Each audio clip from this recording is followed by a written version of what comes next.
Nigeria, a tapestry woven from diverse ethnicities and cultures, found itself on the brink of collapse. The seeds of discord had been sown long ago, sown in the fertile ground of colonial manipulation and ethnic tensions. The end of British rule in 1960 had brought independence but not unity. The nation, geographically divided into North and South, grappled with deep-seated mistrust and political instability. The situation reached a boiling point in 1966 with a series of coups and counter-coups. These violent power struggles, often along ethnic lines, deepened the chasm between the North and the predominantly Igbo East. The pogroms against the Igbo people in northern Nigeria, a horrific chapter etched in the nation's memory, triggered a mass exodus of Igbos back to their eastern homeland. Amidst the escalating chaos and bloodshed, the eastern region, under the leadership of Lieutenant Colonel Chukwuemeka Odumegwu Ojukwu, found itself increasingly isolated and vulnerable. The dream of a united Nigeria seemed to be slipping away, replaced by fear, anger, and the specter of disintegration.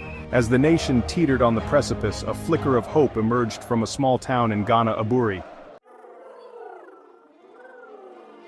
The air was thick with anticipation as Nigerian leaders gathered in Aburi, Ghana, in January 1967.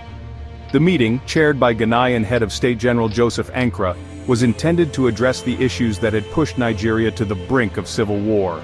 It was a last-ditch effort to salvage a nation teetering on the edge of the abyss. The atmosphere at Aburi was markedly different from the charged political climate in Nigeria. Away from the pressures of domestic politics, the leaders engaged in frank and open discussions, their shared desire for peace transcending their differences. The accord that emerged from these discussions was a testament to the power of dialogue and compromise. The Aburi Accord addressed key grievances, particularly those of the eastern region. It called for a more decentralized federal system, granting greater autonomy to the regions. Crucially, it emphasized the need for reconciliation and rehabilitation for those affected by the violence. The accord, signed by all parties, seemed to offer a beacon of hope, a roadmap for a return to peace and unity. The news of the accord was met with jubilation across Nigeria. People dared to hope that the worst was over, that their leaders had finally found a way to pull the nation back from the brink. But beneath the surface of optimism, doubts lingered. The true test of the accord lay not in its signing, but in its implementation. The ink on the Aburi Accord was barely dry when the fragile hope it had ignited began to flicker.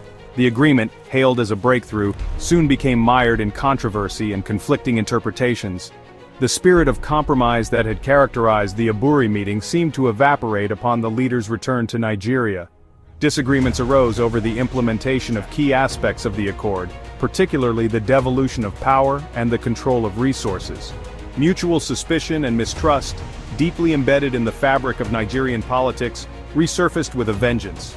Accusations and counter-accusations filled the airwaves, poisoning the already fragile atmosphere. The federal government, led by General Yakubu Gowon, dragged its feet on implementing the accord, particularly the clauses that granted greater autonomy to the regions. This fueled suspicions in the East that the federal government was not committed to the spirit of Aburi. The situation was further exacerbated by inflammatory rhetoric from both sides, whipping up old animosities and pushing the nation closer to the abyss.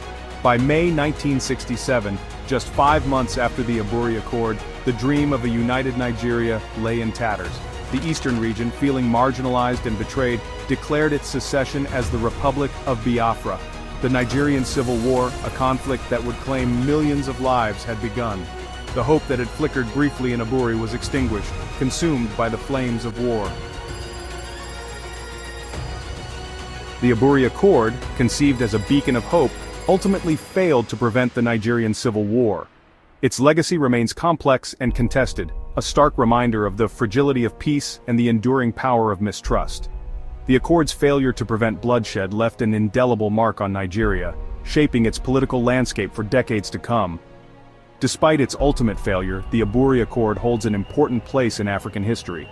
It stands as a testament to the importance of dialogue and the pursuit of peaceful solutions to even the most intractable conflicts. The Accord's emphasis on federalism and regional autonomy continues to resonate in Nigeria, fueling debates about power sharing and resource control. Moreover, the Aburi Accord serves as a cautionary tale about the challenges of building trust and fostering reconciliation in societies riven by deep divisions. It highlights the need for inclusivity, transparency, and a genuine commitment to addressing the root causes of conflict. The lessons of Aburi, though painful, remain relevant today, not just for Nigeria but for the entire African continent. The Accord's legacy is a reminder that peace is not merely the absence of war, but the presence of justice, equity, and mutual respect. It is a call to action for leaders and citizens alike to work tirelessly to build a future where dialogue triumphs over violence, and where the mistakes of the past are not repeated.